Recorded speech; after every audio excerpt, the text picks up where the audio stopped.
हो जाता है। नावस्थं नृपते दृष्णा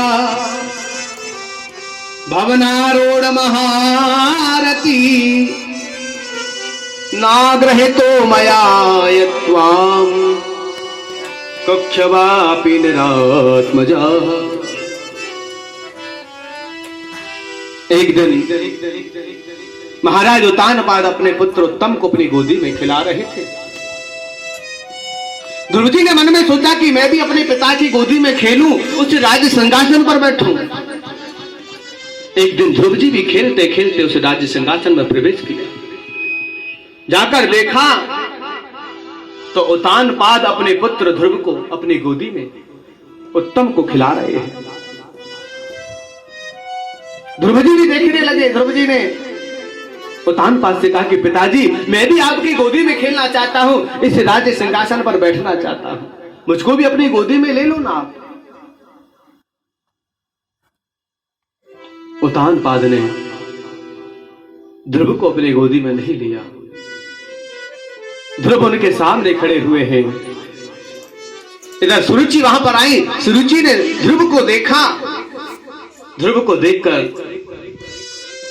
कहने लगी कि हे ध्रुव, अगर तुझको अपने पिता की गोदी में बैठना है, इस राज सिंहासन पर बैठना है,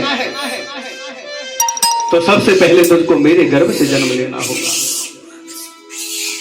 जब तू अपने पिता की गोदी में इस राज सिंहासन पर बैठ सकता है। ध्रुव जी से कहा, ध्रुव जी 5 वर्ष की अवस्था है, नेत्र शास्त्रपात होने लगा। ध्रुव सेट कर दो अपनी माता के पास में आए। सुनीति के पास में आकर सुनीति ने ध्रुव को देखा। कहने लगे, पुत्र आप क्यों रो रहे हो, क्या बात है, क्या हो गया? ध्रुव जी ने कहा कि माँ, आज मैं पिताजी की गोदी में बैठने के लिए गया। टूट गई। हाँ भाई जी गिरे थे।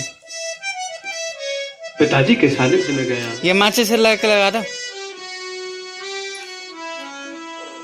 सेट है यार। हाँ।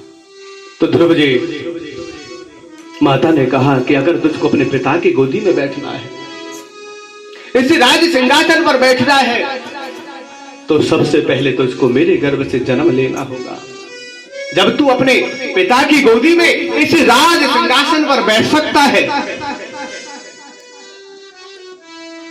ध्रुव जी से कहा। सुनीति कहने लगी, ठीक तो कहा है, अगर तुझको अपने पिता की गोदी में बैठना है, उस राज्य सिंहासन पर बैठना है, राज्य का संचालन करना है, तो उसकी गोदी से ही जन्म लेना होगा, उसके गर्भ से ही जन्म लेना होगा। जब तू उस पिता की गोदी में उस सिंहासन पर बैठ सकता है।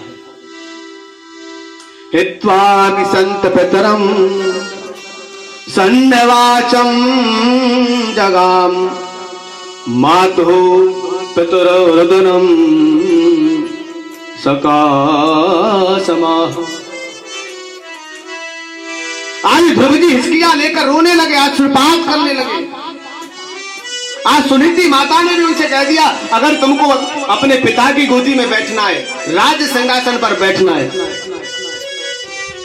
तो अपनी छोटी मां के गर्भ से जन्म लेना होगा, तपस्या करनी होगी। जब तू अपने पिता की गोदी में उस राज सिंहासन पर बैठ सकता है। ध्रुव जी महाराज ने इस बात को सुना। रात्रि के समय सो रहे थे। 5 वर्ष की अवस्था है, मां भी सोई हुई है, और रात्रि अर्धरात्रि के समय ध्रुव जी प्रभु को प्राप्त करने के लिए, अपने पिता की गोदी को प्राप्त करने के लिए, उस राज सिंहासन को प्राप्त करने के लिए और वन में चले जा रहे हैं। मन में यही भाव है कि मैं पिता की गोदी में बैठना चाहता हूं, उस सिंहासन पर बैठना चाहता हूं। अपने घर को भी त्याग दिया, अपनी मां को भी त्याग दिया।